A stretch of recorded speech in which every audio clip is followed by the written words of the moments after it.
Arsenal fans forced to stop dreaming of the title. Just long enough to laugh at Spurs. This is the ArsenalVision Post-Match Podcast. My name is Elliot Smith. You can block me on Twitter at Yankee Gunner. What you hear today is the sound of a weekend spent in Chicago, on the back of a weekend spent in New York. And my promise to you is this: I will not do another live event weekend until my voice is fully recovered, so that you do not have to explain why you listen to a 2-pack-a-day smoker do an Arsenal podcast 5 or 6 days a week. So thank you for being here. Love you for being here. A wonderful, wonderful weekend in Chicago. And actually, the football didn't ruin the weekend because the football happened before the weekend started. So there's that. This is going to be a really, really interesting discussion about a game that is very hard to describe and analyze. And we will also try to look ahead to the Manchester City game. David Ornstein, just a few hours prior to recording this, has announced, to the extent that David Ornstein announced anything, that William Saliba is likely done for the season and will not be available against Manchester City. It is a huge blow, and how Mikel reacts to it, we shall see. But you know what? The job is the job. And the absence of William Saliba makes it harder, but it doesn't change what we have to go out and do. A quick announcement. We are very, very proud and thrilled to announce that we will once again be doing a show with Andrew in London on the final weekend of the season at Union Chapel in Islington. Andrew and James will be there. Tim, Clive, Paul, and myself will be there. Last season did not end the way we hoped. I think everybody knows that. And yet that event was still an uplifting celebration of fandom, community, support, Arsenal. It was a beautiful thing. We're going to do that again, regardless of what happens as this season winds down. And we hope that you will join us there and meet so many more amazing people. And there'll be prizes and there'll be questions asked and things like that. The tickets for that are going to go on sale tomorrow, Tuesday, April 25th, probably around 1 p.m. UK time. Now, just because last year when we did this, the ticketing situation became a bit of chaos, we are going to make tickets available first to patrons. It allows us to hopefully have a smoother ticketing situation. So for the first day, all day Tuesday until Wednesday, tickets will be available to patrons. So if you want to join the Patreon, where the money this month went to a good cause, as I think you know, and you do want to go to that event, that'll give you a chance to have that first access to those tickets. And of course, that would be Andrew's Patreon as well, Arsenal's Patreon as well. So just quick little update there. And now we can get on to the 3-3. I would be okay talking about the 6-1. 6-1, that's the score. Newcastle 6, Tottenham Hotspur 1. It was 5-0 after about 20 minutes. And it's just a reminder that Tottenham get battered everywhere they go. St. Totteringham's Day has arrived.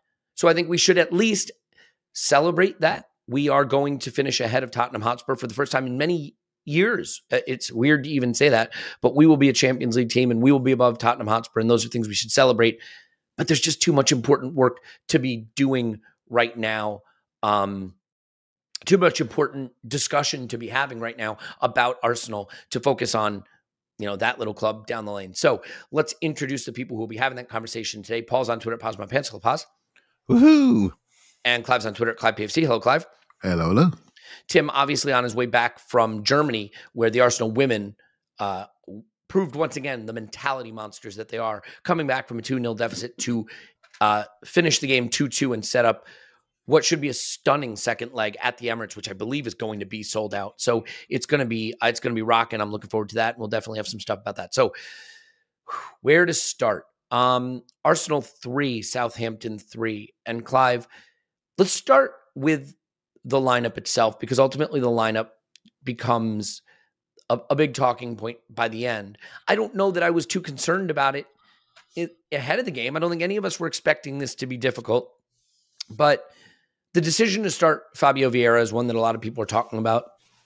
Can we just quickly talk about the importance of players knowing where they stand in the pecking order and what they've earned? I think Fabio Vieira has been that Xhaka replacement, that left 8 when Xhaka has not been available. Xhaka was ill.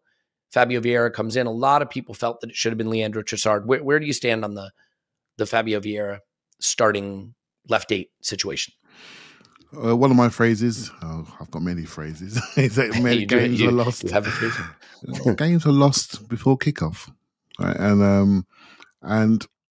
Or points lost before kickoff maybe is a better scenario for this case.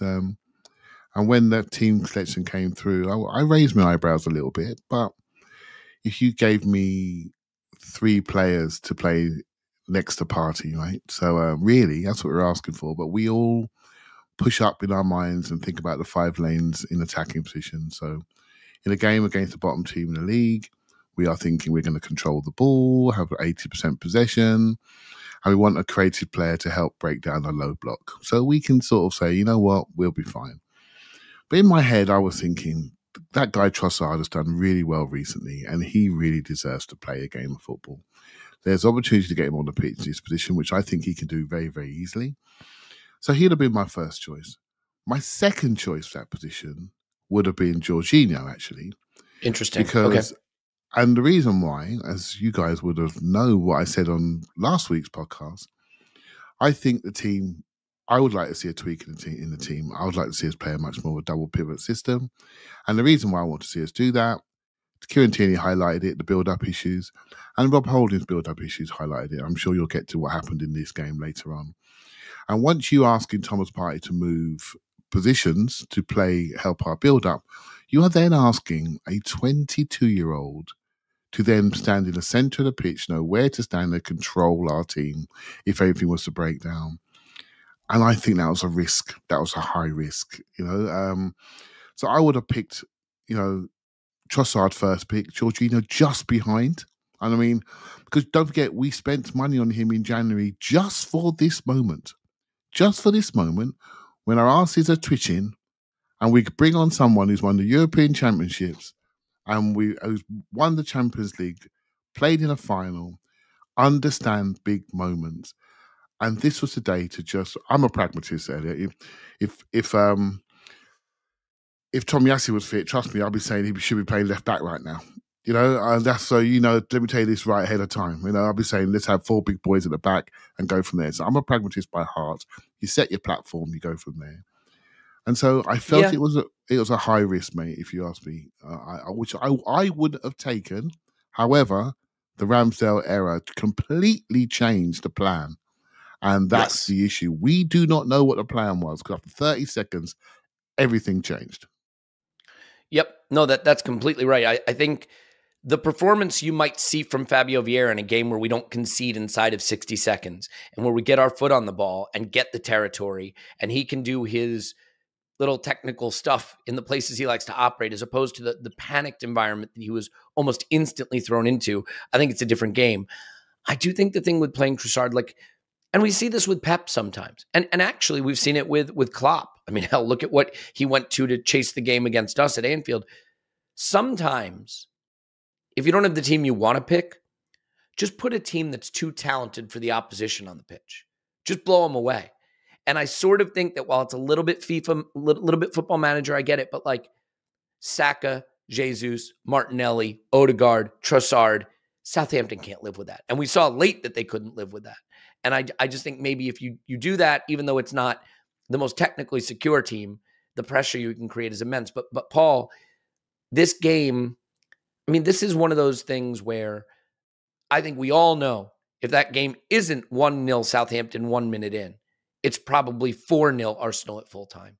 That opening goal created an environment that triggered all the panic from the last 3 results, created a much more open game. Suddenly we looked so frantic. I mean, there was a point in this game where I thought we might get 2, 3, or 4, but they might too, because it was so open the way we immediately looked like we were frantic after that. And I'm curious how you think about the Ramsdale error, because you just don't, to this young team chasing a title, the one thing it needs a big, comfortable win at home to Southampton that settles everything down going into the Etihad. And there's Aaron Ramsdale in the first minute, creating panic in the Emirates crowd, creating panic in the team that's not the team we want out there. It's not our first choice. So do you feel like the Ramsdale error just totally sets the tone for how the game goes from there, and especially in light of what we've done the 3 games prior? Yeah, like it shouldn't. I mean, it's in the first minute of the game. It's Southampton. We're planning to score 3 goals, 4 goals, something like that. We're planning not to be conceding goals, but that doesn't seem to be something we can do at the moment. I mean, even the women are winning by going 2 goals down and coming back to 2. It seems to be something Arsenal do at the moment, one way or the other. Go ahead, up 2, they come back 2, go down 2, come back to 2. And like, we had so much time again in this game, but I think there's a couple of things going on. We're obviously getting somewhat rattled regardless, game by game at the moment. As each game goes by, like, there's the whole narrative about, the West Ham game was the same as the Liverpool game. The Southampton game was the same as the West Ham game. But I actually think we are sliding mentality-wise to a lower place. The Liverpool game is completely explainable on its own, but now you see this pattern at the moment. And I think the other reason that goal, like the goal we gave up, it's Ramsdale, but it's a little bit Zinchenko too, because he's the guy calling for it right there under pressure, right in the early moments. Now, Ramsdale should execute. And I guess 9 times out of 10, 99 times out of 100, he gets the pace of that right. But it's, given where this team is right now, I don't know that's something those 2 players should be looking to do in the first minute. And Ramsdale has his own choices to make. He can clear it, he can pass it out. A minute or 2 later, when everybody's had a touch of the ball and passing it around, given, like, if this is November, December, great. This is the closing end of the season, and we know we're a little tight. So, like, for a minute or 2, guys, get the rhythm of the speed and the speed of the game. So, like, and also, to be fair, Alcaraz, not that we're in this business, does a brilliant job. He's hiding behind Partey so that Ramsdale isn't really noticing the movement in the corner of his eyes, and he jumps and anticipates it. And that was the Southampton game plan. And the thing I've noticed, we've had a number of disappointing results. We had, almost starting from the Man City one, where we played really well, but in the second half, they did something that people spotted as a change. They got very aggressive, pressing us midfield and along our back line. We've had a number of results we've been frustrated with. Liverpool, what did they do? First half, we were basically battering them. Second half, they pressed us. They pressed aggressively in midfield and our back line. You go along the results we've had. West Ham, we were battering them. What did they do? They started pushing out, pressing us, pressing midfield, pressing our back line. What did Southampton do? Right from the get-go, they had actually 3 guys matching up against our back line. Yeah. And what I'm seeing is, we don't like being aggressively pressed, especially as we get twitchier and twitchier. And the success Southampton had was leaning heavily into pressing our back line. And it's not something we think of ourselves as being really good at playing out from the back, but actually Ramsdale goes long quite a lot when off kickoffs, kickouts. And I think we're finding it hard to pivot in these games where teams sit back and be good at playing out to the same degree. The second goal is kind of pressure in pressing and pressure in midfield too. Yeah. Look, I think it's not rocket science. We are missing an important player in our back line, and it's having an impact. And Clive, here's how much of an impact it's having. I've watched quite a bit of Arsenal this season. I may not read the game as well as some of you other guys, but I'm smart enough to know that Thomas Partey has not been dropping into the back line much this season. That's not a thing we've seen a lot of. Thomas Partey was dropping in next to Rob Holding to pick up the ball in the first phase. And what do you see? It's the thing you've been quoting some statistics in previous pods, Clive. The access to Saka, the access to that white Odegaard Saka triangle, like the right side just not connected. Well, how are you going to connect it when that central midfield player who's supposed to be standing right next to Zinchenko is instead standing right next to, or Ben White is standing right next to Rob Holding? And so I think we see it clearly on the second goal. Rob Holding is marking space, and space has never scored a goal. And we see it in the buildup. So I don't want to stick the boot into Rob Holding. I think Rob Holding is doing what Rob Holding can do, but I think that his inclusion in this team has created it created a domino effect in terms of its impacts, both in terms of where our defensive line is and also in terms of how we're building play. And we saw it with Partey in this game. Yeah, there's a lot here, mate. I watched Yeah, Rob well, fire Holding's away. first. I watched The floor Rob is yours. Holding's first game, and what I found really encouraging from him was he was so decisive. He was so aggressive. And when you have a player that's decisive and aggressive, you can then play off of what he does. What's happened in this game, and particularly that second goal, he was not decisive. He was not tight. And now you're not sure what he's going to do. And then the players around him now are affected. So we've been destabilized. We've been destabilized with our passing patterns on the ball. And we've been destabilized with our defensive intentions off the ball. And you're asking people to react to this. So when Thomas Partey's pulled over to the right, you're asking Fabio Vieira to react to the change in system. Well, he's not even in rhythm with this team. Right? So I think that was too big a ask. And so now Rob's had his adrenaline games. He's now in a situation where he's not sure anymore. And what you don't want a situation, what was really, really relevant to me at the weekend, you had a situation where there was a player potentially that we were not comfortable passing to. And there was a player in Vieira didn't know where to stand, so he could be passed to. So we were destabilized. And we all have our favorite players and we can go and criticize them when we see fit. If you want to criticize, mate, on the first goal, let's criticize the goalkeeper that we were praising so much at Tottenham and at Anfield because he made a bad error. Paul's right. You need to get everyone have a touch of the ball. He should have gone right and then to Holding, to White, back to Holding, back to goalkeeper, ping out to left-hand side. Everyone gets a touch of the ball. That's what should happen. First pass should not be a risky pass between two players. To do what? Where's the reward in the first minute of the game? So that's rubbish. That goalkeeper, I was saying, should be the England goalkeeper 2 weeks ago. So let's not dig him out. On the second goal, we get a ball from Saka into the middle of the pitch. Partey's on the stretch. He gives it to Odegaard. He's on the stretch. He flicks it inside first time to Vieira, who decided, I'm going to go for a run forward. Ping in behind us. 2 passes, goal. No aggression from Holding. So we're going to dig out Saka. We're going to dig out Odegaard. We're going to dig out Holding. We're going to dig out Gabriel. And on the third goal, we got back post. We don't win the first ball on the front post. Holding does not win. He's great in the box in the air. Does not win the first contact.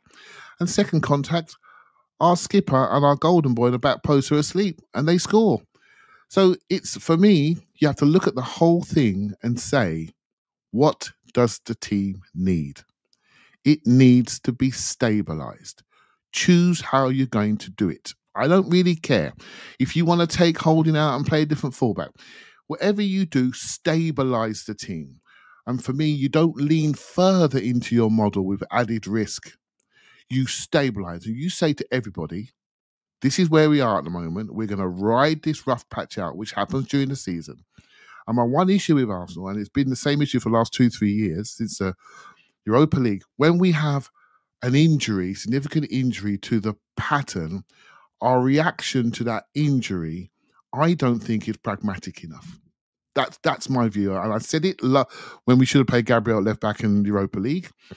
I said it last year, we should have been a bit more pragmatic. And I'm saying it to you now, either double pivot this up or change system. It's quite interesting that you mentioned the women, Paul.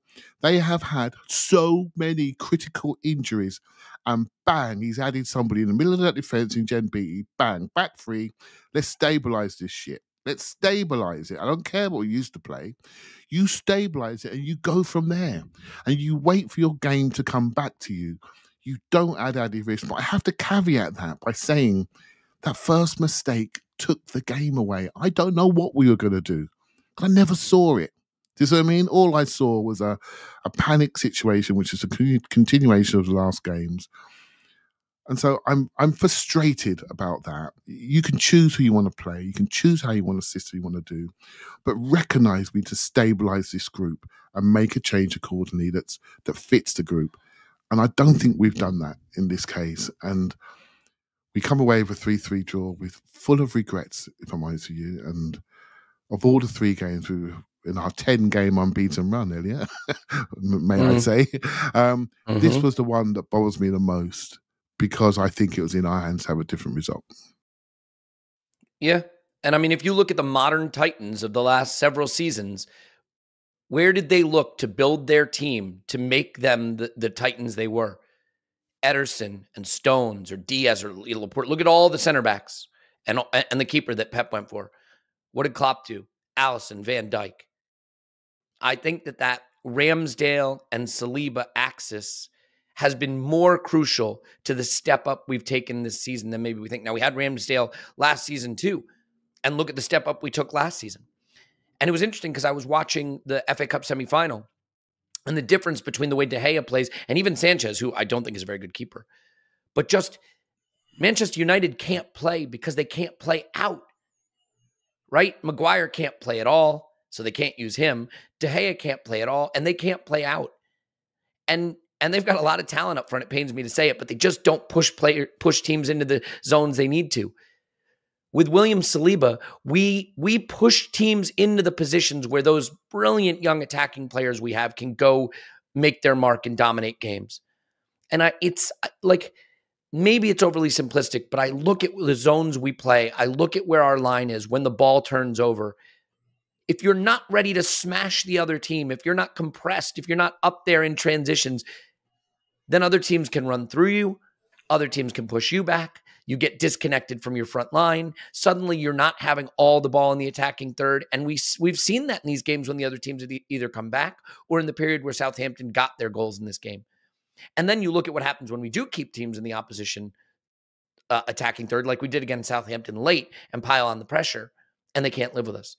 But I do think losing Saliba it's been a death blow in some ways in terms of where this team wants to play, what the distances are between the lines. And that's not me pointing a finger at Rob Holding as much as it's me saying William Saliba has been a revelation in how we play football, where we play football, and the system that we have. Clive, you disagree? No, I don't disagree. I'm just so frustrated. We shouldn't be one person comes out and we disappear. And Paul would probably Are going we to say two something though? Because we lost Tomiyasu too. Yeah, you know well, what? Because it might be Ben White playing there with Tomiyasu on the right. You just adjust to the strengths and weaknesses of the players that you have. And if you have got an issue with your build-up, then switch the position of your second eight to be part of the build-up and pick a player that can build up the team. And that's it. And when this team builds up, we're stable. So if you've got a build-up issue, you're stable. If you've got a fourth centre-back that maybe needs a bit of protection, then protect him. Don't look at him and then make him have the most touches on the pitch because let him have the ball.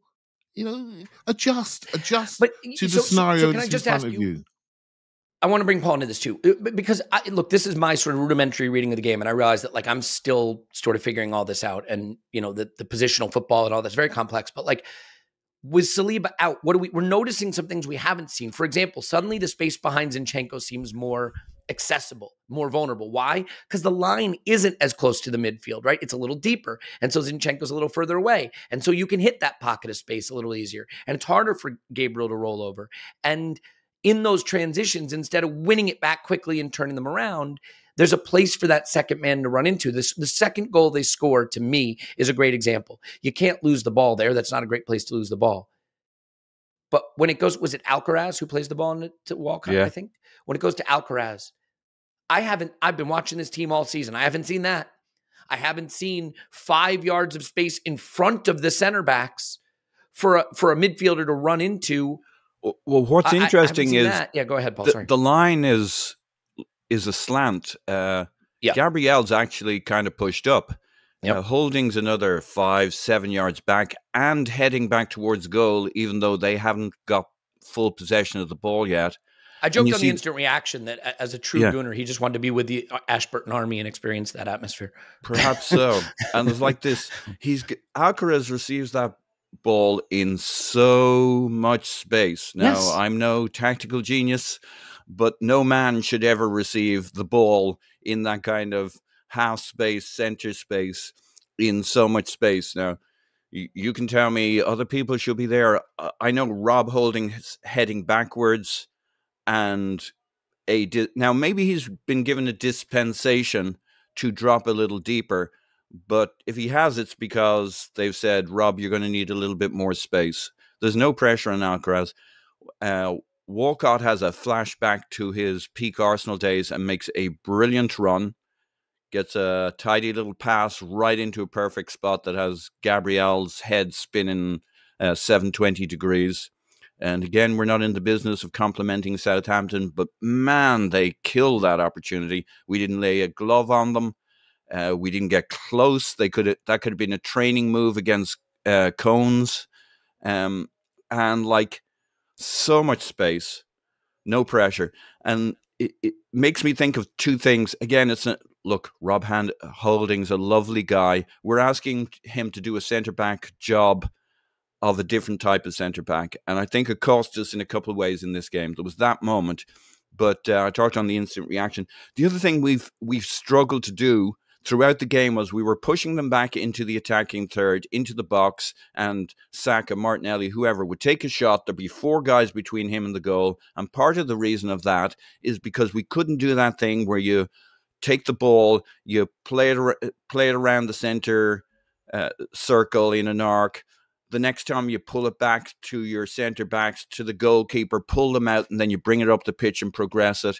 Like when you think we couldn't progress the lines and condense the lines, and you saw that on the second goal. Yeah, we were so excited about Saliba because we could play with such a high line. We could not just distribute, not just kind of do the straight up defending, but he can take pressure. He can take the ball. He can pull attackers towards him, pulling out their lines and creating gaps. Instead, we're having to drop deeper and deeper, creating more and more space for them to play in. It's not just individual defensive laps. It's kind of our MO for how we play is, you could almost say it starts with two centre-backs who can play basically on the edge of their attacking third and still relieve all pressure, all balls over the back, condense the lines, play it back, distribute, pass around, take pressure. And we just, our jam is kind of gone. And I'm totally with Clive. We've got to change something in how we set up. Can we find 11 or 12 great players to be on the pitch that all deserve to be starters in a slightly different setup or formation starting now, maybe starting a game before now? Yes, we can. Yeah. And you hit on a lot of the themes there for me. I want to read one quote from Mikel Arteta, by the way, on Fabio Vieira, on whether it was a difficult match for him, because I think this is exactly right. It was a difficult match for a lot of players, but for Fabio, he hasn't played enough minutes. He had good periods, but the way the game starts as well, instead of going 1 or 2-0 up and everything goes in your favor, it starts to go in a much more difficult way. That doesn't help. I really agree. I think the roll of the dice you have when you play a guy that doesn't have a lot of minutes in him and isn't super experienced is, if it's a nice sunny day and everything's going in your favor and he can play his football and he can show what he can do, you're going to see something from that player. And if it gets difficult, then you need your killers. And doesn't it say something though, Elliot, in that what it said was we have Vieira on and we expect to spank them. And because things went the other way, because there's another side to the game, the other half of the game, he was the wrong player to have on the pitch. And maybe he was just the wrong player to have on the pitch, because how can you think that you're going to be the attacking team and it's going to go your way? You could assume it should, but like games don't. To have a player on that you don't think suits being pressed and being pushed back, maybe you should play Trossard. Maybe you should have set up differently. Yeah, yep. And I'll just say before I turn it over to you, Clive, that it gives me vibes of like Danny Ceballos or even Sambi Lakanga, players whose technical level is very high, who on a nice sunny day when things are going in your favor can play that little through ball and, find their way around a marker and, even score a sensational goal, as we've seen Fabio Vieira do. But do they have the intensity? Do they have the physicality? Do they have the tempo? The thing that I just noticed in the first half is Fabio Vieira was rolling balls to its target. And I think that's what pressure does to you. Everything tightens up a bit too. To your point, Clive, what did Holding do when he first came in that first game against Palace? Balls were zipping to their target, right? And he was breaking lines and he was switching play. And as the nerves have caught up with him, that's all gone now. And I think the same thing happened with Vieira. I want to start to pivot to some other issues, but do you have a thought on, Vieira's influence in that first half? And it was not a good performance. And I think a halftime sub would have been warranted. He gave him till about 56 minutes, which I think spared him a little bit of maybe more criticism and more focus, but it was clearly a weak point in the team. I think much like it's really interesting. I've tried my best not to focus on individuals, so we can all see the structures change, the distances have changed, the average position has changed. We know that's a byproduct of individuals being added in or taken out. So I'm trying not to look at it. And if you were to look at a glaring mistake that Holding or Vieira made, you probably can't really find one. But you know they weren't engaged at the right time. You know that Vieira didn't recognise the stress of his opponent on occasions and ran off when he should have stood still and just played a bounce pass. These are small details that allow our build-up and cohesion to continue. And Granit Xhaka knows when to relieve stress. And Saliba, he's never stressed and he can take people 2-on-1. It's not a problem. And so we look and feel more composed with those two titans in our team. Right? So yeah. And that's the truth. And they're not there. So then you have to react. So you've heard me say it, I'm going to say it for the third time. And so I felt for him. And management is managing risk. And I'm looking at the recent games. And maybe I don't have the data on Gabriel Jesus' ability to finish games. I don't have the data on some of the wide forwards, where they are, if they're carrying injuries. But based on the last few games I've seen, and based on what I've seen with Leandro Trossard and what he's done when he's on the pitch, I would have picked him, But you know what, Elliot? That became even more clear as the game went on, because as I'm looking down from the West Upper, mate, I'm looking down, I can see everything, and I can see who wants the ball and who didn't want the ball. And there was a period in that game when some of our heroes did not want the ball. And the fans could see it. And they were picking on people on occasions, just out of frustration. I'm not saying that the world was ending. The fans could see it. They didn't want the ball at certain occasions. And those two kids on the outside of our pitch, they wanted the ball. And anyone who could get the ball to them, that was my hero. And the only person that was brave enough to get the ball to them, and I know people ain't going to like this, was Thomas Partey in the first phase of the game. Right? Because people will look at the issues that he had because we were asking him to do two jobs. They're not looking at the game. And he was the only one who could pass it with any sort of bravery. And there were people hiding. And that's when you then think more pragmatically about the type of person you want on the pitch in the big moments of the season. And those people who are not afraid to play are the ones you need to have. And we had a couple there that we were afraid to play, I'm afraid, and or struggled with the occasion. There are people that make mistakes. Can I say something on that, Clive? Because there's the framing of it, and I think you're right, and I think you're right about Thomas Partey too. I think the heat he's gotten in this is just a misunderstanding of how big a fucking job we give Thomas Partey and how he almost pulls that off. But on the people hiding, I think the side of that, human nature is, if you think you have the answer to the riddle ahead of you, you want the fucking ball. And if you're scratching your head, having tried 10, 15 times to do something and it's not coming off, you're finding 3 or 4 players cramping you, you're not as easy to look for the ball. There are times you're literally hiding. There are times you're I don't have the answer on my side, so I'll take the ball, but I won't go looking for the ball. You know what I mean? Yeah. Can I say one quick thing? I'm going to turn it right back over to you, Clive. But the thing on Thomas Partey, I think, is similar to the thing on Gabriel Jesus that we'll come to later. But I think a lot of the frustration about Partey in this game is two things. He's the one who does the flick that gets taken off his foot and leads to the penalty last game. And he's the one who takes the worst shot I've ever seen in the history of humanity as the last memory everybody has of this game. Yep. And you put those two things together and there's Partey frustration because we're moments. We think in terms of moments. Do me a favor, everybody listening. If you have a way, go to Who Scored or go to whatever your favorite website is and look at heat maps. Look at Thomas Partey's heat map. The darkest spot on his heat map is the right center back position. We will not win a lot of games if Thomas Partey is playing right center back. I have not seen that all season. Go ahead, Clive. Sorry. Yeah, and 100 touches later, and look, I don't need to be defending him, right? It's not even defending him, just an observation. I need to make sure that he has the appropriate help. If Granit Xhaka plays, this conversation is not happening. I would tweet, because he'd be there. And so to get the closest guy to him, please, and get him on the pitch. And then you can do what you like with Thomas Partey. If you want to adjust his position because you've got a build-up issue, adjust it. So, yeah, I'm not sure where I was going with that, but I just feel this is the moment to manage stress, and we're not managing it very well. And we have the players. We went to Jan. We have the players to do it. We're not managing it very well. And it feels as though, and I will say it, I was in the ground beforehand, it felt tense. I'm tense for most games, but it felt tense. The ground did not fill up as early as it normally did. It made me nervous before the game, Clive. I tweet that the ground was tense, and I'm like, tense. I feel good. Yeah, it was tense, and maybe it was just me though. It wasn't tense at the Globe pub. It was drunk at the Globe pub. I can't extrapolate my feelings onto everybody else, but I'm nervous for most games, to be honest. But I felt a quietness before this game, and it was exacerbated by the first minute, and then the second goal, and you're thinking, crikey, this is really happening.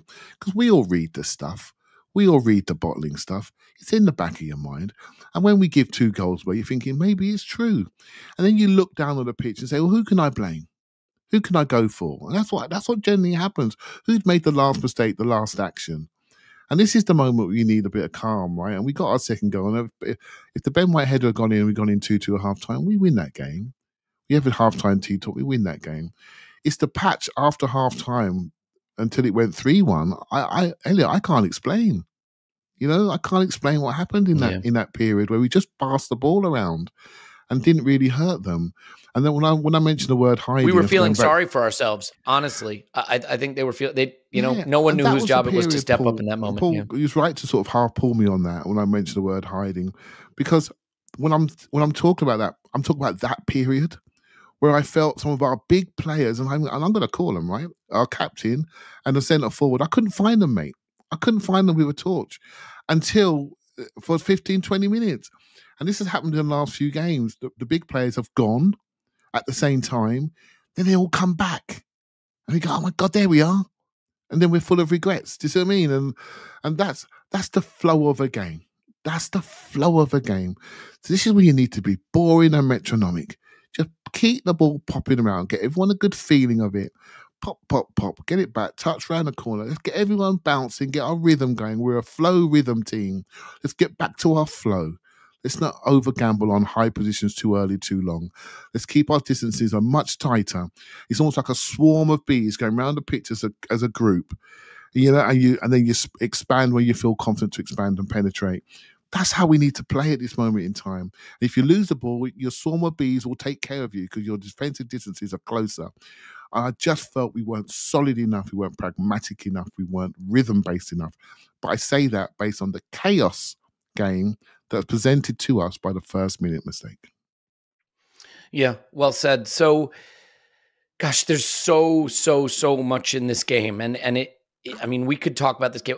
Paul, you want to build on that. So I'll instead of asking a question that's not even really a question, I will just say, Paul, what were your thoughts that you wanted to add?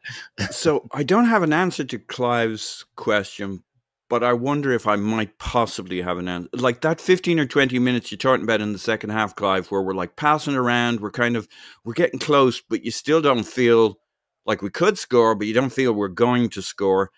And that's where I come to that point about if you have Saliba in that spot, you have a different, you think, how does that solve that? Well, guess what? You can pull the ball out, swing it around. Instead of going side to side, just banging at them, and they're getting deeper and deeper, more compact, and 4 guys between the guy taking the shot and the keeper. You pull them out, you move it around. You have a centre-back that when he steps forward, they have to come out to, because otherwise he'll run straight into the heart of their attack. It doesn't change everything, but it's another option besides going at them from both sides. 3 guys against Saka, 3 guys against Martinelli, crowding the centre. Like, we've seen that through the Wenger years for like a decade when we were good. Late era decade, Wenger when we were good. We've seen that story before, and it's a really tough one to crack. And that's why you gotta, I use the term La Pausa, and you made fun of me, Elliot, but it is a thing where you put your foot on the ball, or alternatively, you pull it back out to all the way back to your goalkeeper, through your centre backs, through the middle, up through the sides. You move it around. You don't just go side to side, try and bang it in the middle. get rejected, have another go at it, swing around from side to side where they're all sitting in place. You got to pull them out. And you have to have threat when Gabriel steps forward with the ball, when Saliba steps forward with the ball, that they're going to hurt you if you don't come out to them with one or two players. They'll distribute, they do a clever pass. It's one more factor to the opposition, and it's enough to create some space between their lines. And it's a big, big miss. And we need to set up differently so that we can hurt them from pulling the ball back and out as well. Yeah. Can we, gosh, this conversation is going to be a tough one to even get. Like, we're not even into Getting the meat tougher? of this yet, but can we do one thing that I think is important? Because I feel like we've been skewing towards I hate the word negative. It's not negative, just skewing towards the challenges we had in this game, right? Because we had them. I want to take a minute to praise Gabriel Martinelli. Yeah. Because we're seeing a player, Clive, just explode before our eyes. This hasn't been the best run for the team, but he has taken responsibility. And Pernod, is that his name? I don't know if I've just named a body part you're not supposed to name, or a player, their right back. He was getting absolutely roasted by Martinelli. And Martinelli, he didn't have Xhaka there, right? Zinchenko wasn't necessarily able to play in the place he wanted to, but when Martinelli got the ball, he had the byline every time. A couple of pullbacks, he's unlucky, don't get tapped in, that someone isn't there to finish it off. A couple of balls across that don't quite get finished off. I think the goal he scores, that's not easy. That's a volley that can go anywhere. He crushes it into the net. Like, he's hit 15 goals now. Mikel Arteta, full of praise for him after the game. And I mean, as I think Bukayo Saka being as good as he is, sometimes mean that Martinelli doesn't get his flowers. I think we should be thankful that we had that player that day, because he's a big reason why we get the 3-3, you know? Well, Martinelli gets more flowers on this podcast than any other podcast. So me and Paul are laughing here, thinking, Martinelli don't get flowers. Every week he gets flowers on this podcast. And so, yeah, but I will say, just to take your point up, when I was standing there with my legs shaking, because literally that's what it felt like watching that game, those two 21-year-olds never hid for 1 second. They were both amazing, you know. And another one of my sayings, you judge people in adversity, who's going to stand out, who's going to show up. And they never went anywhere, but anywhere that game, at any minute, they were carrying all of my dreams, mate. And Martinelli was playing against Carl Walker-Peters mostly on that side. We had both fullbacks, both on the card. Perot was on the other side. They may have swapped over because Walker-Peters is a player that can play both sides. And they kept challenging. They challenged when it was in the back four. They went to a back five second half, Southampton. They got some nice players, man. Honestly, there's a team inside that team, Southampton. It's funny, since West Ham got their point against us, they've kicked on. And look what they did to Bournemouth yesterday. There's a team in that Southampton team that don't write them off. They got some really good players that are just a bit young. They're the second youngest team in the league. And guess who are the youngest team? It's us. The two youngest teams in the league. I think by 0.1 we beat them on this occasion, average age. And you can see that their team is going to get better. If they stay up, they're going to be better. If they go down, they're going to fly back up if they can keep them. You know, so yeah, but Martinelli, that goal, mate, no right to score it. No right to score it. Bang. It's just there, dealt with, you know, under the highest pressure. First time, there you go. Let's go from here. And they're carrying us at the moment, and we need to give them the ball as much as possible. And that was part of the adjustment for Partey to make sure we can get to Saka a lot easier into Odegaard and that side. And so, yeah, I can't say much more. Maybe you should ask the Martinelli questions, then answer them yourself. Because well, I think that's easier. I get it if I'm a little over the top on the Martinelli stuff, but like in this instance, I think it's somewhat warranted. I mean, the guy just had Pernod on toast, and he was roasting him, and he's a player who, you know, I think there have been legitimate questions in previous seasons. Should it be Smith Rowe? Should it be Martinelli? And then legitimate questions even this season. Should it be Trossard or Martinelli? He has made himself unquestionably a player that has to play, and I think, you know, he's a player who is going to cause problems on Wednesday. I think he and Saka are absolutely the story of the game that's coming up.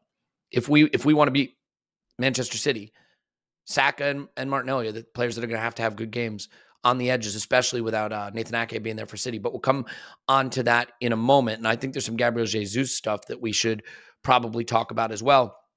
But I think one thing that we should absolutely talk about, and I think everybody would agree with this, is that, we just want you more than anything to feel confident about the run-in. And the way you feel confident about the run-in starts with feeling confident about yourself. And the way you feel confident about yourself starts with feeling confident about your privates. And, the way you feel confident about your privates is you shave them, and you shave them with the best purpose-built product for that.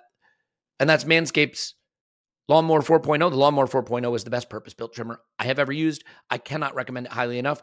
But I'm going to admit something. I'm a man of a certain age. And at this certain age, there's hair grown in places that maybe hair didn't grow before. Ears and nose in particular. Now, that can start at all different ages for people, and maybe you're already experiencing that. And Manscaped has the Weed Whacker 2.0. The Weed Whacker 2.0 has improved blades and motor. It has the skin-safe technology. It is a 7,000 RPM motor. It's cordless, rechargeable, and has a battery of up to 45 minutes of runtime. So you can spend 45 minutes trimming your nose. I mean, look, I'd rather spend 45 minutes trimming my nose than watching 45 minutes of football at the Etihad on Wednesday, because I'm going to have to watch that either behind the couch or trimming my ears and nose hair. So, just a thought here, you could get the Platinum Package 4.0. And with the Platinum Package 4.0, you get the Weed Whacker, which does ears and nose. You get the lawnmower, of course. You get all the great goodies and tools and tonics and lotions that Manscaped has. Let's just get this done. Save 20% off and free shipping with the code ArsenalVision at manscaped.com. That's 20% off and free shipping with the code ArsenalVision at manscaped.com. From below to up top, get the best in grooming at Manscaped's shop. Their copy has gotten less aggressive over the years. Maybe they're growing up and becoming a big boy company now.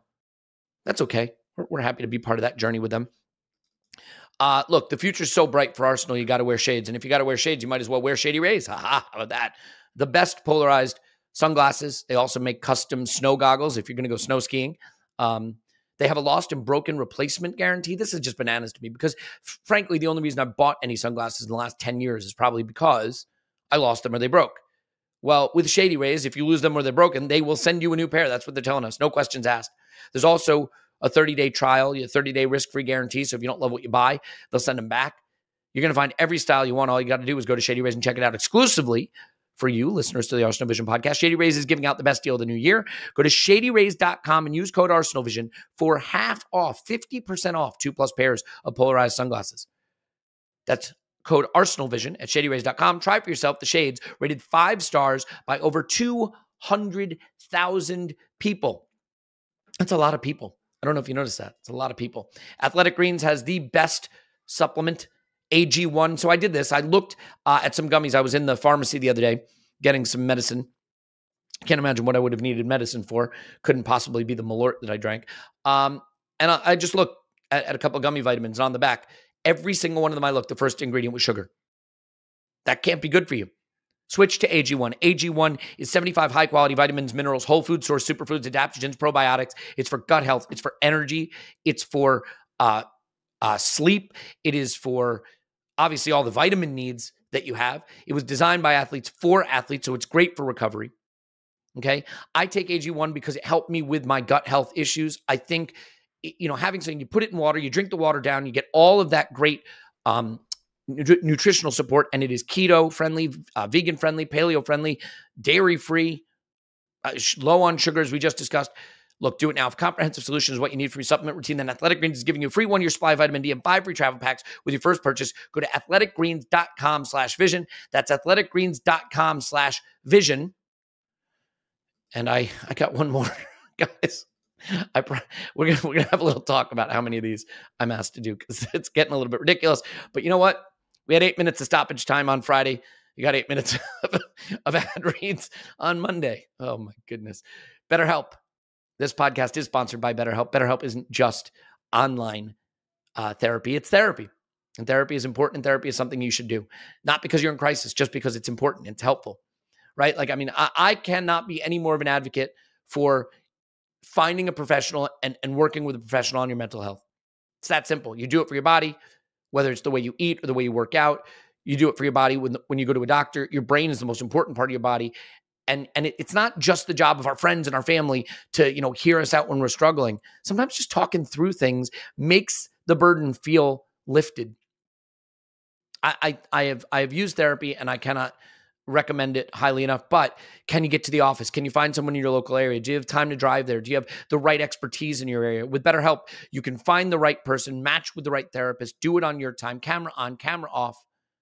If you're thinking of starting therapy, BetterHelp is going to make it convenient. It's going to make it flexible. It's going to make it suited to your schedule. Discover your potential with BetterHelp. Visit BetterHelp.com/vision today to get 10% off your first month. That's BetterHelp, HELP.com/vision. Do it now. Clive, for the love of God, is that enough of that? Indeed. Indeed. Nailed it. Okay. Sorry, everybody. Back to your regularly scheduled football podcast that is occasionally, sometimes interrupted, hijacked, dare I say, by references to fantastic companies, it needs to be said. Clive. The second half fight back was great and all, but there was a moment that I think a lot of people looked at as a little bit eyebrow raising. One thing about this group is the group has been very, very together. You can feel that togetherness. I did not really feel that togetherness when Zinchenko was trying to huddle everybody up. It was a weird thing, right? We'd conceded again. The belief is sapping. Zinchenko tries to huddle everybody up. Odegaard, who's the captain, was sort of like, mate, this is not the time for this. And so they sort of half-hearted huddled up. There was a little bit of a talk, but it just didn't look fully together. I don't think there's a there. Do you think there's a there? I think I'm more comfortable talking about the player rather than and how he plays and his role within the group. He's been brought in for a leadership role and he can play football. And he's transformed how we play. Tick. Right? I didn't know that level of play, level of fullback quality, where he plays, how he plays the game, his quality on the ball.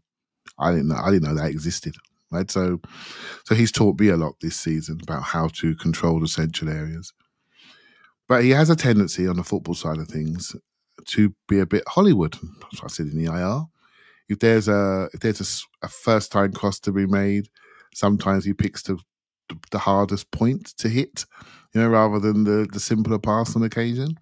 He's got a bit of Hollywood about him, and that's he's number 10 by design, right? And he's somebody that transmits to the crowd. He's very passionate. I remember a point in the year, I think it might be the Bournemouth game, when we've equalised and he's jumped in the crowd and Odegaard had to pull him out of the crowd, and because we got a job to do, and so he has that about him. He's he's demonstrative. And he transmits. I care a lot. We're sitting here like 5 points clear at the top of the table, and one of the big reasons has been him. I want to try to focus on the good things he can do. If I could have a word with him, and it's maybe not just him, and I didn't agree with this when I heard this analysis, but I think there's some truth to it. There's a time to add to the emotion. There's a time to take away.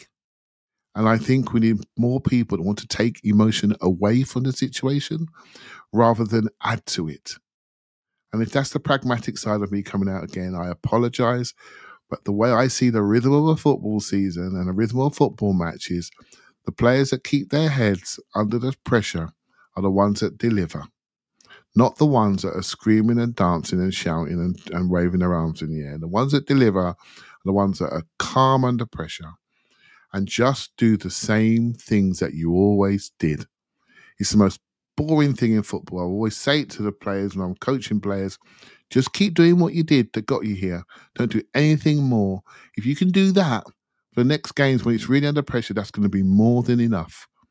And that's a general message, not just to Zinchenko. Just keep doing what you just did 2 months ago or 2 weeks ago. There's nothing more that's required. You haven't got to give it the big end so everyone can see you.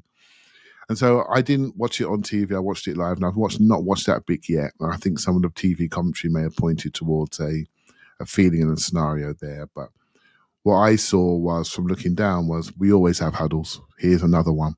I didn't see who pulled it together. And at that time, we needed a huddle, mate. I needed a cuddle. I needed a huddle. I needed a cuddle.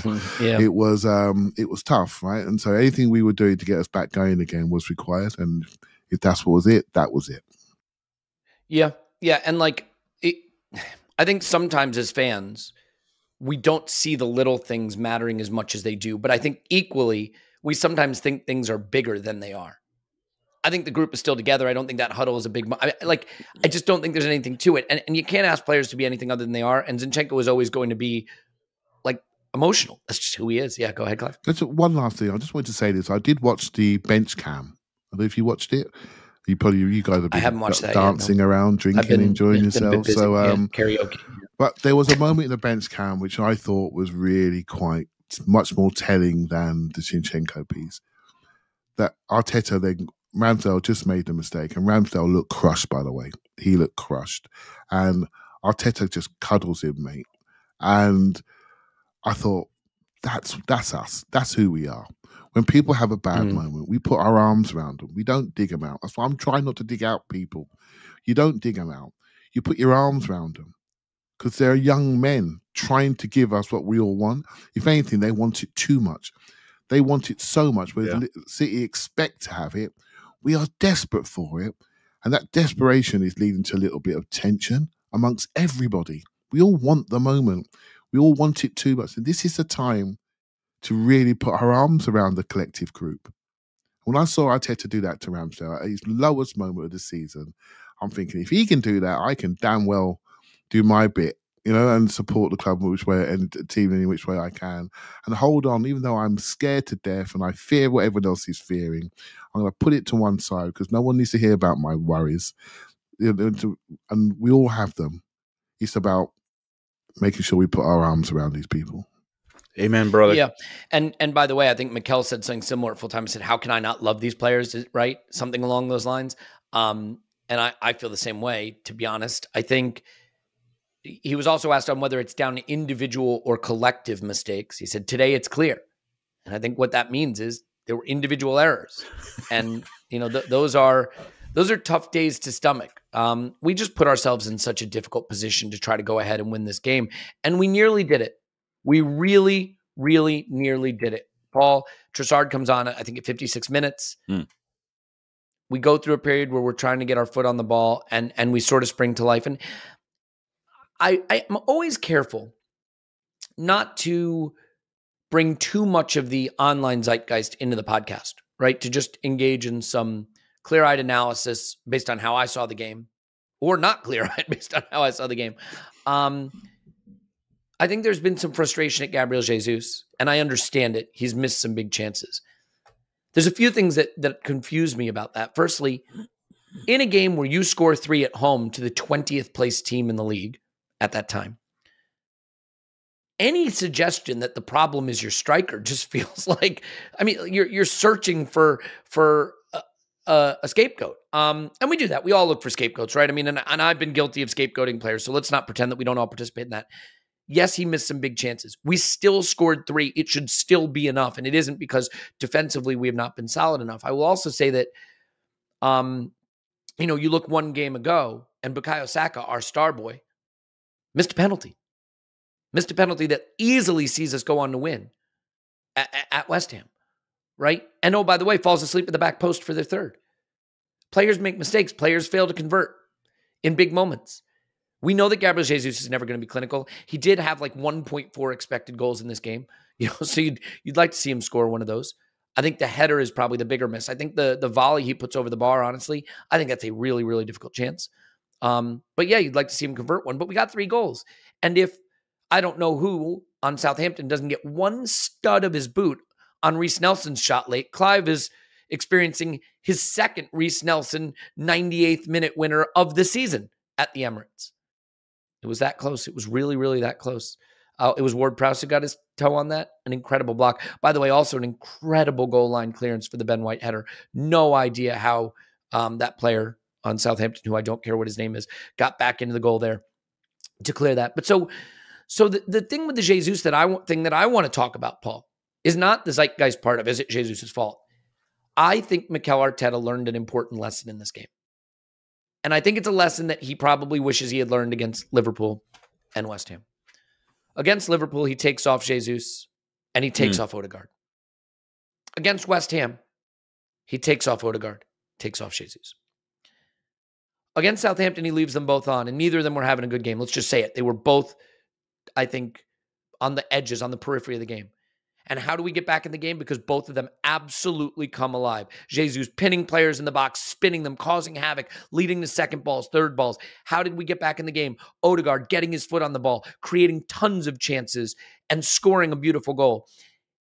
When you have a young team that has a limited number of really elite, talented players, I would say leave those players on.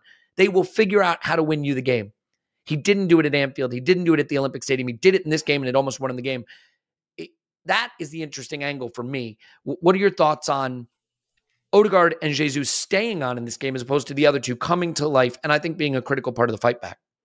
Yeah, I nearly bit my hand off when he took Odegaard off for Vieira in the West Ham game. We just won a free kick on the edge of the box. I could see a Odegaard curler coming in, and we were coming to crunch time in that game, and you want more and more craft, and you can have talented players who've struggled in a game, and like we always get in. Here's the thing that pisses me off, right? Best contribution so far. Really fucking pisses me off. Oh, Martinelli's out of form. Oh, Martinelli's miraculously in form. Or are we putting players around him in situations where he has options and he has spaces? Is Odegaard struggling in this game? Probably. Is he struggling because he's lost form, or is he struggling because the one thing they've made sure is to bung up the Saka, Odegaard, White supply route, logistics, right? Crowd them, push them, put three guys there. And we can pivot to a supply chain podcast. I'm here for it. Let's go. Sure. It's Napoleon. He's in winter. His troops are banging forward to Moscow. Guess what? The supply lines get cut. What you want is your best players on the pitch in the last 10 minutes. You got 10 minutes of extra time, added time. Like they may have struggled and grinded and like for 80 something minutes, and that's when the space starts to become available, and then you pull them off. Like I know you got to freshen up, I know you got to bring in options, give different looks, but like when the drop off between not just ability but experience and cold-bloodedness and seeing a game and picking that lock, that one moment, leave fucking Odegaard on the pitch, right? It hurt that Martinelli came off in this game. I get it, because you got to get Reece Nelson on there too. But I don't know. To be fair, Nelson was fantastic, but I hear you. I get them both on. He was. Take off a center back. Do what you got to do. But there was another choice in there, which was bring on Eddie, and Eddie ends up being kind of on the left wing a bit, then central. I don't like. We've seen that Eddie isn't a great sub, chasing the game, chasing the point for whatever reasons. Right? And maybe that's just the way it turned out. It was bad luck and the games did blah, blah, blah. I would have kept Martinelli on there. I'd have brought Reece Nelson on there. I'd have used Martinelli as my second. I mean, the guy's already scored. You can't say to yourself, he's not feeling the game. He doesn't know where the net is. So, like, it's really tough as a manager. You got to make the choices in game at the moment. So, like, it's not a huge thing for me, but I'm 100% with you. With this young team, there's such a difference, not just sometimes in ability, but guys who are cold-blooded on the pitch. Martinelli scored big goals late in matches. Leave him on the fucking pitch. Yeah, Saka, leave him on the pitch. Odegaard, leave him on the pitch. I don't care if they've struggled in the game. 99 times out of 100, that's because they've yet to experience a 5 or 10 minutes patch where there's a bit of space. They can find that moment, cut it open. I mean, if anybody can do it, Odegaard can. Leave him on the pitch. And I think that's where football is a different sport than some other sports too, right? Like one goal changes everything. They don't need to be great for 70 minutes. They need to be great for 70 seconds, 7 seconds, right? That's all. Odegaard needed to be good for 10 seconds, right? Get that ball shifted to his left, curl it into the far post. That's all it took, right? And I think it could have been a pass between centre back and full back that Odegaard spots for Saka, because they've done it 1,000 times. Leave him on the pitch. Martinelli, we know that pattern on the left. Leave him on the pitch. We tilt our analysis to emphasize the things that happen last in a match, not first in a match. And so criticizing like Gabriel Jesus, he missed chances. Our keeper gave them a goal inside 35 seconds. That's why we dropped points, not because Jesus missed chances. We scored 3 goals. I mean, Saka missed a penalty. We were 2-0 up. He shouldn't have had to kick a penalty in to win the game. I think the other thing with Gabriel Jesus is he plays the game very much as a false nine. So he's going to do a lot of false nining. And when we're struggling to make something happen, he's going to drop a little deeper. And like, I know we get really frustrated with that, but it may be more symptom than disease, right? We're like, well, why doesn't he stay up and be more of an attacker? Well, guess what? You're not getting him the ball centrally. He's going to drop in, try and mix things up, create an option, then get back in the box. He's not the world's most clinical player. I think the point Clive made about Zinchenko also applies with Gabriel Jesus. They're experienced guys of a certain age, stature, leaders in the team. The other side of it is they're both, if you ever hear them talk about things, about how they're very young guys at heart. They weren't the leaders of the City team. Very, very talented players. This is the first time they've ever been leaders. They're both super emotional. And they're super emotional at this stage in the season. They are not the cold blood. They are not the guys who bring a presence, have been there, done that. They're the guys who are desperate to prove a point. Desperate, like it is all that emotion. I'm with Clive on this. This is the time of the season where even if you've never done before, you've got to act like you've done it before. And there are certain players who have that cold blood. And you see that young emotion, even with Zinchenko and Gabriel Jesus, where they're just so desperately eager to win this, to prove a point, to No, I get so it's all goodness, but they need to have the cold blood. And I think a lot of what we're diagnosing with Gabriel Jesus is the fact that we're not getting him the ball centrally. Not that he's not being central, that he's dropping deep. Now, sometimes it becomes more frustration and the choices are not perfect, but it's kind of symptom, not disease. Yeah, and look, it is fair. I want to make sure I'm not shutting down anybody. Like, it is fair to criticize your striker for not finishing chances. Yeah. Like it is. The irony is, I remember the Aubameyang discussions we used to have back when he was good. We'd be like, if Aubameyang's XG is up there, he's going to come good. You know, if he's getting 1.2, 0.8 XG, he's doing what he needs to. He's getting his chances. They'll come. Where I worry about Aubameyang is when he's not getting chances, right? Keep giving Gabriel Jesus 1.4 expected goals. That means our attack is working. That means he's in the box. That means he's getting opportunities. It'll come good. And I think it'll come good on Wednesday. Clive, because we need to just at least have a quick chat on City before we say goodbye here. Oh, you want to? Okay, one quick line on Jesus. My apologies. My only line is I thought he looked a bit tired in phases of that game. I looked down that pitch, and for the first time I looked down, I thought, you know what, you don't look sharp today, mate. And when we come out from an injury and we feed him back in, we just expect it just to continue. There will be that dead game when it just catch you up. And I thought he was dead. And funny enough, when Eddie came on and they both started showing their feet back to goal in the box, that's when everything changed. That's when the game became easy. So but Eddie coming on, he also had 2 centre forwards. Jesus maybe to the right side, Eddie to the left side. We were playing the ball into feet, and suddenly they were all over the place. They were done. They were pushed back. And so we found a solution towards the end of the game. And but it's the first time I looked down, and what surprised me about Jesus since he arrived is his pure physicality, intensity, agility, and speed. And I looked down the first phase of that game, and I thought, wow, you're looking a little bit leaden-footed today. And that's the first time I saw that. And maybe a bit frustrated and like... I wanted to ask you about that. Yeah. Do you worry at all about how involved he was getting with like the referee and like he is an emotional player, he's always been, but I thought he was showing more frustration in this game. It seemed like the whole thing just felt edgy and emotional. Like the pressure's getting to them. I hate, everybody wants to know, is Arsenal bottling it? Like, yeah, a little bit. You know what? 2-0 lead away, we drop it. 2-0 lead away, we drop it. 2 points dropped at home to the worst team in the league with your goalkeeper literally throwing it to them. Like, yeah, you're bottling it a little bit. The word bottle is dumb and the whole idea is dumb, but like, it is about pressure. This is the most pressurized part of the season. They're trying to do something the club hasn't done in a decade. They're trying to do something they've never done as young players, to be fair, Jesus and Zinchenko have. But like, so yeah, the pressure's probably getting to them a little bit. But like, Elliot, we had that question at the live event, talking about bottling, or somebody suggested it was a wobble. And I still like my idea. It's not bottle. It's not wobble. It's bobble. It's something in between. There is a Why bit not of waddle? Wattle, could be waddle. There's something in between. Is like it's not a bottle, but we're definitely feeling something. I'm going with bobble. It's in the middle of the spectrum. This team can turn it around. Yeah. We're 10 games unbeaten, right?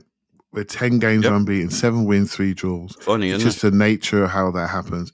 And it's how you can turn your mind around and turn a 5-point lead into something worse than anything in the world.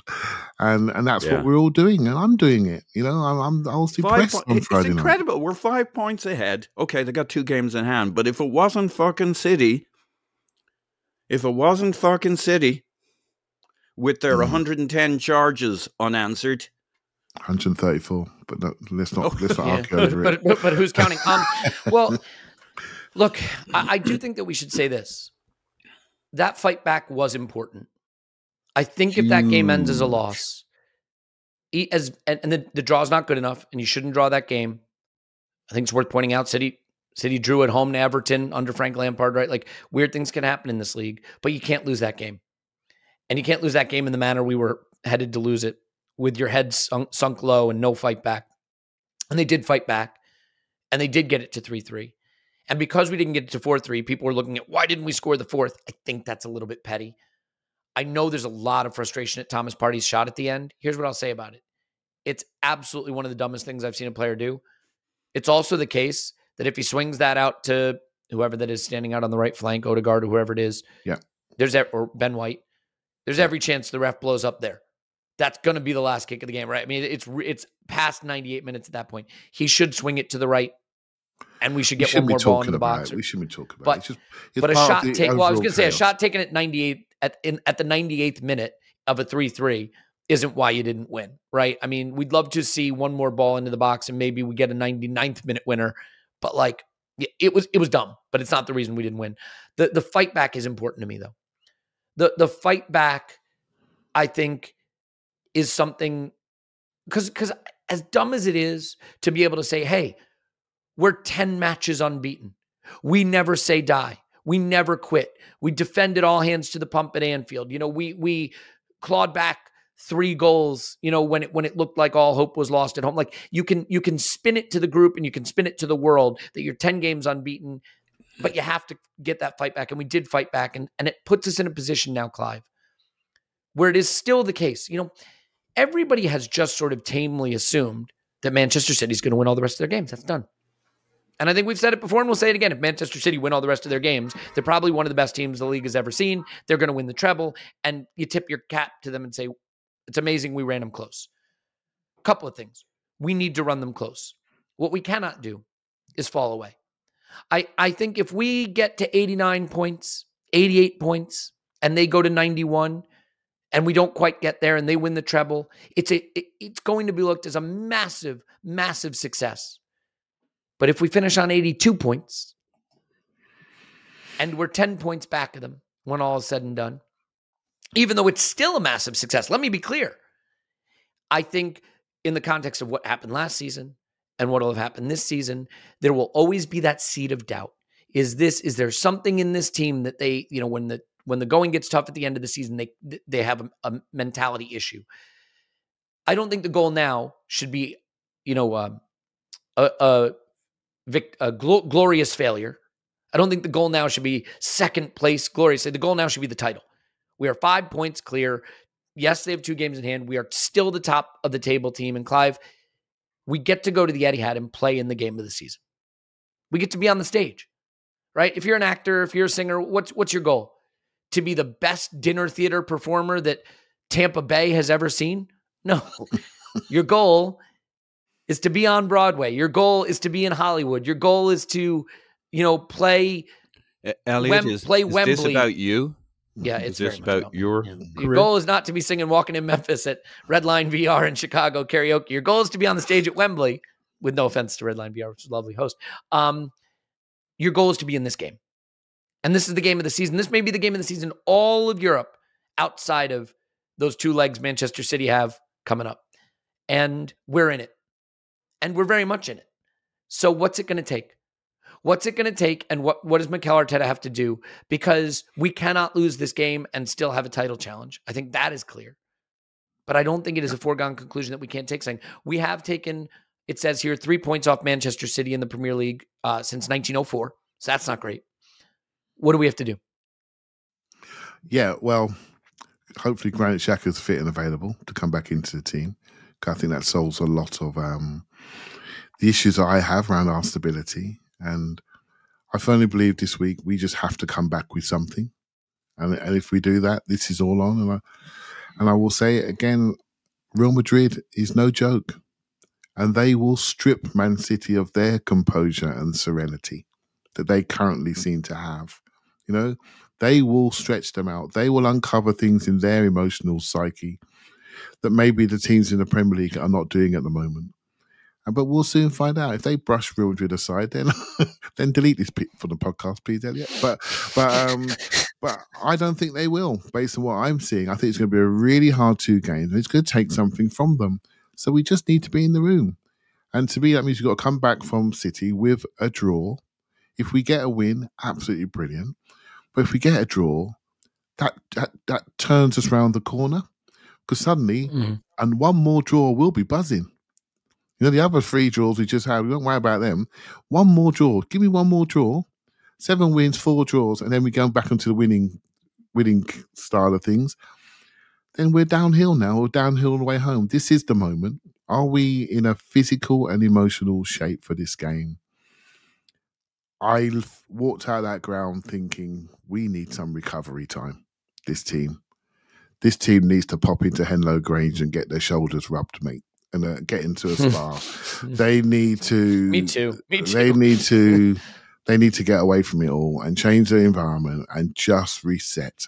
It's just a game of football, and they can play. Go back to playing. Go back to showing. If you don't make it, make sure you don't make it being who you are. You know, and just go back to playing properly and really respect your opposition at every single moment. Go back to making sure we got our build-up people behind the ball who can build up, and we allow people to be strong in their rightful primary skill sets. And maybe we don't invert our fullback in this game. We keep our fullbacks in place. Maybe we have our Granit Xhaka in a double pivot. You know what I would do, Elliot. You know that's exactly what I want to do, right? And then say to them, "Can you mark our 21-year-old speedsters? Because I don't think you can. With centre backs, yeah, I don't think you can." Right? Can Gabriel Jesus show his feet with Odegaard, almost like double 10s, double false 9s, and create almost 2 boxes in there with a double pivot and a box in front and your 2 centre backs behind, and say to City, wherever you go, you've got to come back into that central zone. Are we strong enough to manage them? Then suddenly, if we are playing Rob Holding, which some people don't want to do, but I think we will, suddenly you're asking him to defend an area with people around him. And last time I looked, he can do that. It's when the space becomes too big and he has decisions to make, then he becomes indecisive, and then we react on that indecision. So that's what I'd like to see change for this game. And then if we don't make it, we don't make it. And we find out. We find out what we need to do for next year. And then we go into transfer mode. And the type of emotional and technical player we need to bring in. Players that can manage emotion, manage momentums, create momentums is what we need to bring into this group. And for me, a little bit more physicality in top end of pitch, but you know I'm always going to say that. And so, yeah. It's there for us, mate. It's there for us. It's not gone. We just need to keep our minds positive. Yeah, I have to admit, right, like the duality of me is that I think we're well in this game, and when I've seen us play City, I think we've been well in the game, but the way we're defending right now, I have a little bit of the fear. I'll tell you this, if our defensive line drops away a little bit like it has, Haaland is going to ruin us. You got to get up there and get in his face and win that physical battle, but not play it the way we did. Like Rob Holding has to think a little bit about the trip to White Hart Lane last season with this game in mind, I think, in terms of having the right mentality, or will he be involved? Paul, I think that is a question a lot of people want to know. People want Partey at right back and White at center back and Jorginho at center. And like, I understand it. I still think changing 5 positions to protect one probably leads to more problems than just trying to nurse that one through the game. But I can understand, given what we've done defensively, 2 conceded, 2 conceded, 3 conceded, that people are going to say we have to make changes. Do you expect there to be any changes? I think there might be. I think this is one game you don't want to play 90 minutes of football against Man City at the Etihad. We're a brilliant counter-attacking team. I'd love to see some version of us sitting a little deeper, maybe sitting quite a bit. Like they're unbeaten at home this season, apart from Brentford. Counter-attack these bastards. We can get 1 or 2 goals on the break. We had that game. What was it, last season? In the new year, where we scored a brilliant goal, and it was basically them pushing us back, us taking the ball, playing up the wings. Kieran Tierney, Saka meets it in the middle. Beautiful sweeping counter-attack move. Let's keep it a little tighter. Like, I wouldn't mind a 3-5-2. Put 11 guys on the pitch who are all starters. Trossard, Jesus as your 2 attacking strikers. Saka, Martinelli as kind of wing backs. 3 in midfield, our usual 3. 3 at the back. Maybe not Rob Holding. Maybe Rob Holding. Ben White pulled it. Like, there are options. Could you go like White and Gabriel with like Partey as a 3rd center back? You know, that stopper center back, and then you have Jorginho ahead of him. I mean, you know, there's things you could do. There are things you could do. I think Arteta's talked about surprising the opposition, but he hasn't tried to do that lately, right? He hasn't tried to surprise the opposition. He's tried to keep playing the way we play. City, away from home, he's not going to want to go out there and see if we can outscore City at the Etihad in this current situation. I think he's going to do something different. We're going to look at a stat guy and a civilian later on, me and Scott. Awesome. What thoughts, what options? We're going to, if anybody's got any suggestions, tweet them in. But yeah, I think we gotta and we will do something different. Yeah, it's tough in a way, though, because I think the worst version of this Arsenal is an Arsenal bunkered in and just trying to repel Manchester City's many ways of attacking you. I think where City look beatable is when you can turn them around and have them running at their own goal. Even Bayern, who got a bit battered. I mean, that first leg, Bayern had plenty of chances themselves to hurt City. So I think you've got to ensure that you're not just pinned back. And interestingly, when we played City recently, look what's happened. We've controlled the possession and City have gone long. Now, to be fair, they've done that because it's worked. We've just been super vulnerable to it. So I'm very curious to see what we do. I am inclined to went long in the first half. The second half, they pressed the BJs out of our back line. Yeah. So, that's going to be 2 halves of that against at the Etihad. I think you take a setup and a shape that works for that. Yep. Clive, the final word? I know we got to get out of here. Yeah, I think trying to read the City game is going to be difficult. Even reading our first 2 games we've had so far, I don't think we'd all agree on how that went. You know, I thought in that game at the Emirates, I thought they went away from their inverted left-back situation, put in their 4 centre-backs, and since they've done that, they've discouraged every team from attacking them. And that's what they've done. They've stabilised their team. You know, you've heard me say this a few times. They stabilised their team, and they've discouraged anybody from think they're going to get some change from them. Right? So, and that's what you need to do. At these high-pressure moments, you need to make sure you take away hope. You don't give people hope, you take it away. Because people will grab it. If you're the top bottom of the league or you're anywhere, you will grab it as someone. You show people vulnerability, take it away, solidify, and go from there. We'll do a full preview of this game tomorrow over on the Patreon side of things. We'll have an instant reaction on Wednesday. Of course, we'll have the main pod on Thursday, so there's a lot more coming. There's a stats kind of civilian coming today. I've got a really special interview that I'm recording later today that'll be out probably today for patrons and tomorrow for everybody. So lots more to come on this game specifically. It is a big moment in our season. Let's be there for it. You know what I mean? Let's be there in that moment and be a part of that game, and just don't go out on your shield, you know, or go out on your shield. I never know if that's a good thing. Go out on your shield. Go out on your shield. That's the thing, right? Like, we are the team at the top of the table and they're the team chasing us. Let's make them take it from us, and instead of just meekly waiting for it to happen. So it's the game we want to be in. I don't think it's going to be a hell of a lot of fun to watch, but it's a hell of a lot of fun to be in it. And that's how we should be feeling. A lot more to come on this, as I said. So Paul's on Twitter, Pause My Pants. Thanks, Pause. Woohoo! Clive's on Twitter, Clive PFC. Thanks, Clive. Thank you very much. Fundraisers at £360,000. Everybody, we're going to do the drawing for the Brighton game in about a week. So that drawing is coming up. Thanks for everyone who contributed to that. We love you. And we'll talk to you after Arsenal 10, City 0.